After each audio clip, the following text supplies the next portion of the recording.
Hello and welcome back to the Colorado Rockies franchise. We're taking a look at the standings out here in the NL West, where we're 6.5 back of the Dodgers and a game and a half back of the Padres. So we're sitting in third place, still have an outside chance there.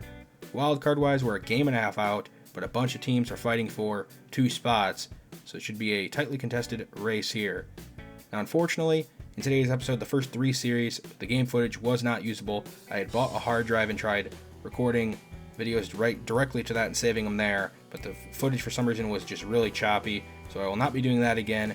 So yeah, we will not have footage for these first 3 series. Game 1, which is the one we had watched closely, we won 3-2. Dodgers made an attempt to come back there in the 9th, but we shut them down. So we took game 1. Game 2, we lose 2-1. The offense just could not muster enough. Correa had the only RBI there. Pitching wise, Gaviglio was used as the opener, and he was pretty good, and Gomber as the follower, he was pretty good, but wasn't enough. Now game 3, we lose 1-6, so the Dodgers take the series, taking 2 of 3. They jumped out on us here early and poured it on late. We only managed to get the 1 run. Walker Buehler went 8 solid innings against us. Garcia was alright, but not good enough. Now let's move on out of June and into July. So our minor league players of the month for June, Jay Groom.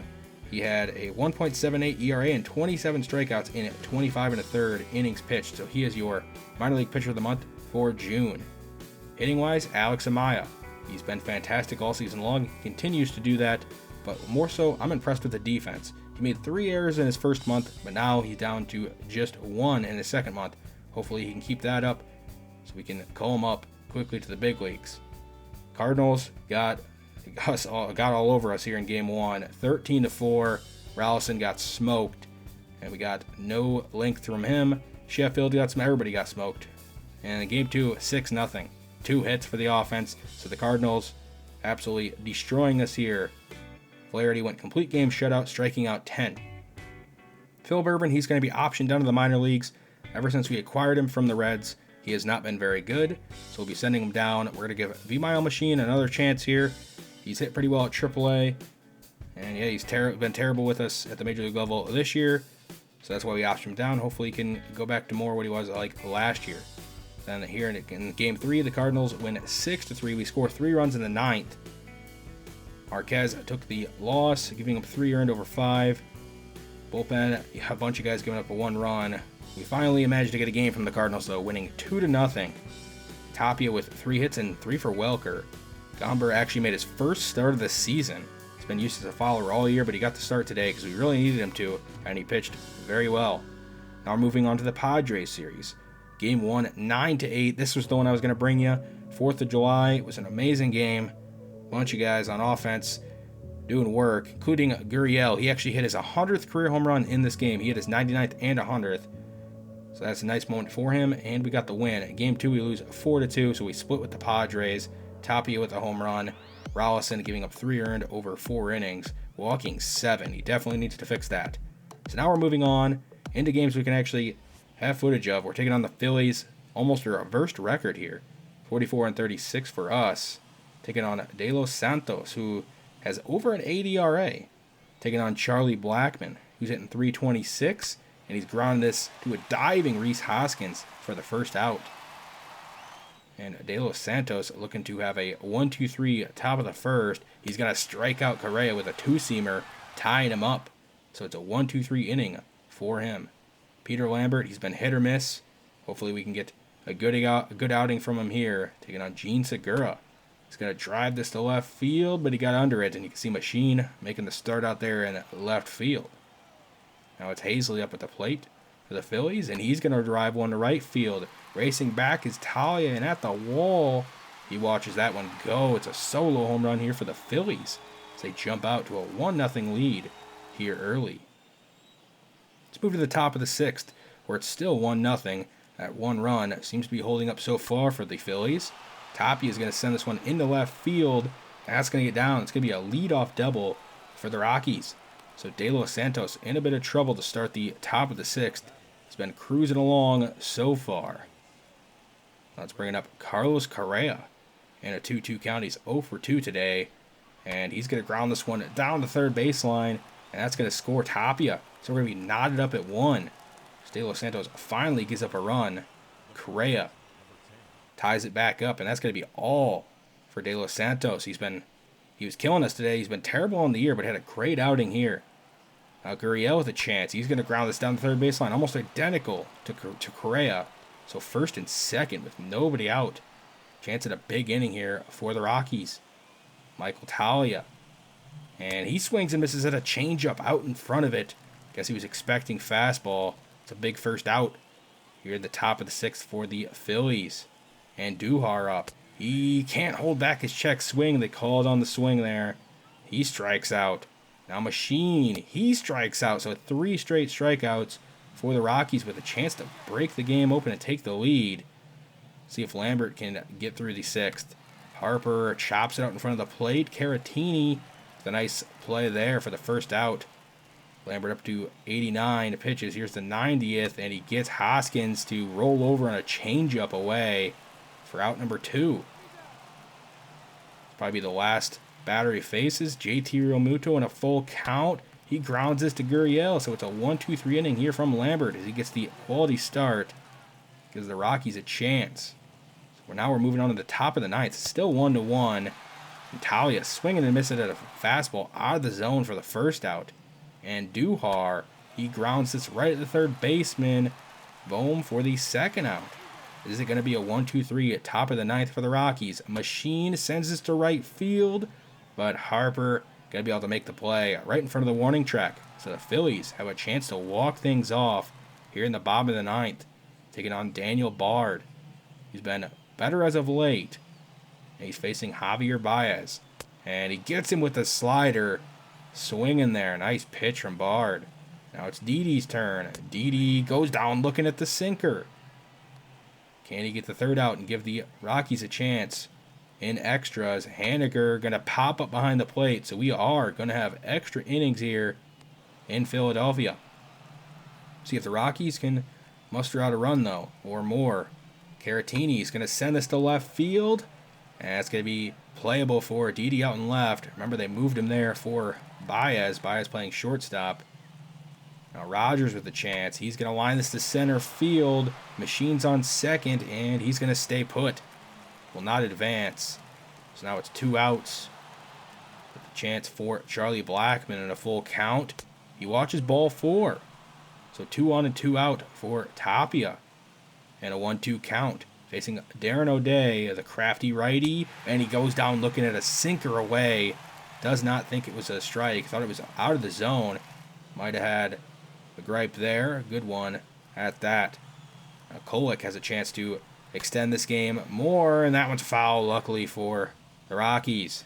Boom, almost hitting a walk-off. Now he's going to line one to left center field. A Machine running, racing back. And he watches this one hit off the wall. And that's probably going to do it unless it's an amazing relay from Correa. Nope. The Phillies are going to walk off winners here, winning 2-1 in 10. Very unfortunate for the Rockies. Got to score more than 1 run, really, in today's MLB. 5 hits and 1 run wasn't enough. Pitching-wise, Lambert pitched one of his better games, but still walked 3 guys and had no strikeouts. And yeah, in the Phillies series, we actually only managed to win 1 of 4. Game 2, we lose 6-1, having a meltdown there in the 8th inning as Diekman gives up all 6, including a grand slam. Just didn't have it that day and cost us the game. Now we win 7-5, scoring 4 in the 4th and 3 in the 7th. Offense playing better there. Correa with 4 hits. Gomber picks up the win, his 7th of the year, and Oberg the save, his 26th of the year. We lose 3-0. Got shut out again. It feels like it's happened a bunch lately. Garcia didn't pitch too bad, giving up 3 earned over 5, but it wasn't enough. So now we're going to make a trade with the Rays, who are 35-48. They're 24.5 out. Other division, they've lost 5 straight. Kevin Kiermaier is going to be the guy we're going to go to get. He has been pretty good when he has played this year, but for some reason the Rays refuse to play him. He's not in either of their starting lineups. He's just been an extra. He's on an expiring contract. He's been pretty solid for him when he has played. But he's owed $9.6 million the rest of this year, or half of that, because we're almost at the All-Star break. So they're going to be moving on from him, freeing up some salary because they're not in the playoff race. They're going to get Phillip Ervin, who's got a couple of controllable years left as an extra outfielder, and Todd Zine here, who's got over 1,000 OPS in 20 games at AAA. The kind of guy the Rays would like. And that's all it's going to take for us to get Kevin Kiermaier. Like I said, taking on a big chunk of salary, and they're not contending. So we get a defensive outfielder, not going to really help the offense probably too much, and to free up a spot in the Major League roster, we're going to option V-Mile Machine down. Didn't really play well when we did call him up, and now we're taking on the Braves. Need to start playing better. The Braves are a good team. They're 48-36. We're 45-39. So it's an important series, and it's Kevin Kiermaier's first with the Rockies. He's greeting everybody in the dugout for his first game here. Hopefully he can help our defense out there in center field. Tapia going to be moved to left field, and he's actually batting here to start the top of the fourth. Still 0-0. He strikes out in a fastball from Oscar Ynoa. Now it's Correa's turn in a 1-1 count. He drives us to left field. Ozuna at the wall, and he watches this one go. A solo shot for Correa, breaking the 0-0 tie. His 12th of the year, as he continues to hit better after a poor start to the season. Need him to keep playing better if we want to make any sort of run. Michael Talia, he lines one to center field, trying to keep this fourth inning going, trying to add on. So we got a 1-out single. Now it's Andujar's turn, and a 2-2 count. He's going to chop this to second. Albie is going to tag out Talia and flip over to first. It's a double play. We got Rallison taking the hill for us out here. And he's walking the leadoff hitter. He's been pretty good so far today, but he's walking Acuna. Not the kind of guy you really want to walk with that speed. As Ozuna swings and misses at a fastball up out of the zone. That is Rollison's 6th strikeout of the game here, just through 4 innings, not even full 4. On the pitch, Acuna's going to swipe second base, getting himself into scoring position. Swanson at a 2-2 count watches strike 3. The fastball up and away. Now it's Riley's turn. Austin Riley in a 3-1 count. He winds this to center field, and that gets down. Kiermaier makes a nice spinning stop there, but not going to matter. It's an RBI single from Riley, tying it up at 1. Now Pache up, and he swings and misses at a fastball. Another strikeout for Rollison. Kevin Kiermaier chops it out in front of the plate here in the top of the 5th as the Rockies go down 1-2-3 in their top of the 5th, or their half. Rollison striking out yet another Brave. Braves catcher Jackson goes down. Now it's the base in the top of the order, though, and his pitch count getting up there. He gets another strikeout. Miguel Rojas going down. That's the 10th victim of the game for him. Up to 90 pitches, taking on Ozzie Albies, and he's going to ground this through the left side of the infield. That's a 2-out base hit. See if Braves can drive him in or not. Freddie Freeman in a full count. He lines this one up the middle. I guess it's more of a slow roller. And that's going to be all for Rollison. He gives up a couple base runners here late and cannot make it here out of the 5th. Rockies trying to keep this game tied at 1, going to Tyler Kolek. He's got over a 4 ERA, but he's facing Acuna. And I think this is a good matchup for him, and he strikes him out with a slider. Nice pitch to get him out of a jam. Now we're going to move to the top of the 7th. Still tied at 1. McMahon going to launch a moonshot here to right field, breaking the tie. A solo shot for him. As he makes this a 2-1 lead. McMahon's 9th of the year. Definitely starting to heat up a little bit. Need him to.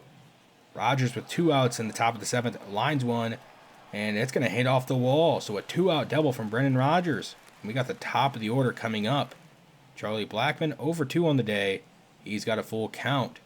And he's going to flip this one into left field. And that's going to roll all the way to the wall. Blackmon going to coast into second with an RBI double. So he makes this a 3-1 Rockies lead.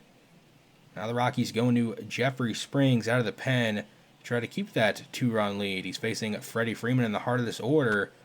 Gets him to pop up behind the plate there to Ramos. So a nice first at bat, or first batter he faces there.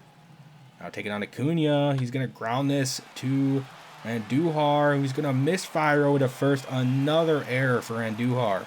His defense and offense at this point continues to be a problem. I don't know how much longer they're going to put up with his poor play. Marcell Ozuna watches ball 4. That was very close. I thought it caught the corner. I guess not. It's now 2-on and 1 out for Swanson. He's going to drive this one to center field. Kiermaier racing back right in front of the track. Going to be there for out number 2. And he's got a good arm. Look at that throw. Holding the runner there at second. And they're actually going to go to Scott Oberg to attempt a 4-out save. He's facing Austin Riley in a full count. And he gets him to chase a slider out of the zone. So they get out of another jam with a nice bullpen move. See if the Rockies can add on at all in the top half of the ninth. McMahon sends one to left center field, and that one actually got out of here. Didn't think it would, but his second of the game. Makes this a 4-1 game, and that would be all the Rockies can add on in their half of the ninth. So now back to Oberg, see if he can complete this 4-out save. He gets a weak pop-up in foul territory on the first baseline. There for Talia. Facing the bottom of the order, Alex Jackson. He chases a slider. I guess that actually didn't break as much as I thought. Thought it got out of the zone, but still strike three. And then a weak grounder there from Rojas to Talia. So Oberg completes the save. The Rockies win this one 4-1. 4 runs on 9 hits. The one error from Andujar didn't end up costing them, luckily. McMahon with the big day, 3 hits and 2 home runs. Rolison had 10 strikeouts, but the pitch count got to be too much, so he gets a no decision. Kulik actually got the win. We get the news that Brian Mata is going to be coming off the IL, and that means he's going to be taking another spot on the 40-man. So that means we're going to have to free up a spot, and that's going to be VYL Machine. We're actually going to be trading him. We could have released him and just let him walk, but we're going to get a little bit of something for him. Send him to a team where maybe he can actually make an impact at some point, and that's going to be the Houston Astros. We're getting a prospect here in Rosario who probably won't be much, but you can see they have nothing out there in left field, at least depth-wise, so that's where we're sending him. After winning Game 1, we drop the next 3 to the Braves, so we lose the entire series. Yet again, it feels like we've been not playing very well lately. Don't know if we're actually contenders or pretenders at this point. This game was 11-7. We made a comeback attempt late, but it wasn't enough. Lambert got rocked, giving up 7 earned over just a couple innings, and then we'd get shut out again, losing 7-0. Marquez gave up 6 runs in the first inning and only went 3. Game 4, 5-11. Got rocked again. Just pitching has been letting us down. Hitting hasn't been great at times, but pitching has been just terrible this series. And we're going to call up Derek Rodriguez. Needs somebody to shake up this starting rotation a bit. And he's going to be the guy for now. We're calling up Peter Lambert's going back down. He's had some good, some bad starts. But I want to see what Rodriguez has in a more long-term role. We're going to at least see what he has for a while here. And that's going to be all for today's episode. Next time we'll take on the Giants in the All-Star break. So I'll see you for that.